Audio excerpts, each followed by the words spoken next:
राहुरीचे आमदार शिवाजी कर्डिले यांचे हृदयविकाराने निधन. अहिल्यानगर जिल्ह्यावर शोककळा. नगर जिल्हा बँकेचे अध्यक्ष आणि राहुरीचे आमदार शिवाजी कर्डिले वय 66 यांचे आज पहाटे हृदयविकाराच्या झटक्याने निधन झाले.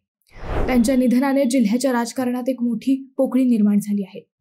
आज पहाटे त्यांना त्रास होऊ लागल्याने अहिल्यानगर शहरातील रुग्णालयात आणण्यात आले. तिथे डॉक्टरांनी त्यांचे निधन झाल्याचे सांगितले. त्यांच्या निधनामुळे राहुरी, नगर आणि संपूर्ण जिल्ह्यात शोककळा पसरली आहे. अनेक राजकीय नेत्यांनी, कार्यकर्त्यांनी आणि नागरिकांनी त्यांच्या निधनाबद्दल शोक व्यक्त केले आहे. आमदार कर्डिले यांनी वर्षभरापूर्वी झालेल्या विधानसभा निवडणुकीत राहुरी विधानसभा मतदारसंघातून भाजपची उमेदवारी करीत मोठा विजय मिळवला होता. बुऱ्हाणनगर येथील सर्वसामान्य शेतकरी कुटुंबात जन्मलेल्या कर्डिले यांनी 1995 मध्ये युती सरकारच्या काळात त्यांनी राज्यमंत्री म्हणूनही काम पाहिले.